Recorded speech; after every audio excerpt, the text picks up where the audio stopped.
Welcome to the Insiders, Dan Ventura, Bruce Lurch.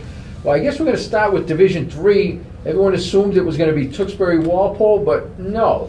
Dartmouth knocks off Walpole, and then later that day, you got to see Melrose take out Tewksbury, the defending champion. Danny, this was a tremendous defensive performance by Melrose. They set the tone, the first series of the game. Tewksbury looked like they were ready to move the ball at will.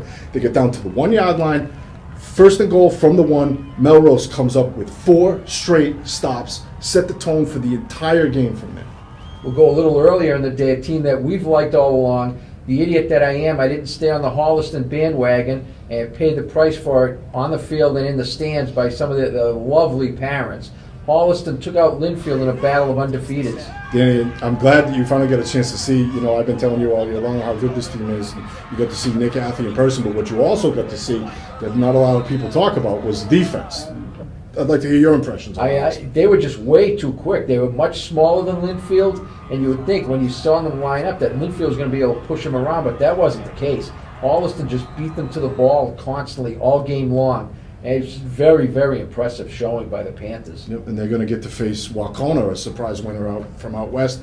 They knocked off a highly touted Shepherd Hill team, so that'll be the Division 4 matchup. Well, we got a rematch in Division 6. We've got Cohasset going up against Littleton. Cohasset, very impressive, pulled away from a game but overmatched Cathedral team there. Just curious about your takes on Cohasset. Yeah, you know what I was surprised to see? The kid who really stood out to me in the Cohasset game was Nick Hall. We hear about, obviously, the running game has been Tim Gillis most of the year, and a lot of talk because Cole Kissick was back, and he was their big running back last year's run to the Super Bowl. But Nick Hall kind of stepped in and took over a multifaceted role. He had 85 yards rushing. He played defense, made plays all over the field. And Cohasset, they just weren't going to be stopped. Tough day for Cathedral, but a great win for Cohasset. Last game of the night was Marshfield showing why they're a legitimate top 5, top 6 team, taking care of North Andover, a team that had really come on. We know Thanksgiving Day, it's a day of rivalries. There's big rivalries all across the state. Some of the more local ones is English has a chance to beat Latin for the second year in a row, and that's probably the first time since I think Woodrow Wilson was in office that's happened. You got Needham Wellesley, you got the Quincy's, you got the Plymouths, you got Salem Beverly, but I think the big game of the day, with all due respect, is Xaverian St. John's Prep. And contrary to what the people who hate the playoff system will tell you, there is a Catholic Conference title on the line there.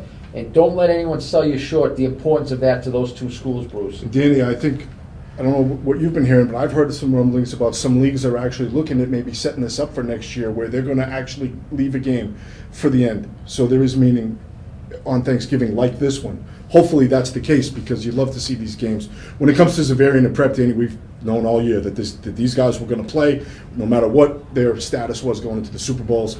Great matchup. St. John's Prep is going to come in hungry. Obviously their season came to an end at Everett in terms of the playoffs, but they're going to want this game big time, and we know what they did to Xaverian last year. They're going to look to play spoiler again and win that coveted Catholic Conference title. Xaverian, on the other hand, we know they're going to play everybody. Charlie's ready to rock and roll. So I'm making my pick in 2 days because I'm gutless. Who's going to win the game?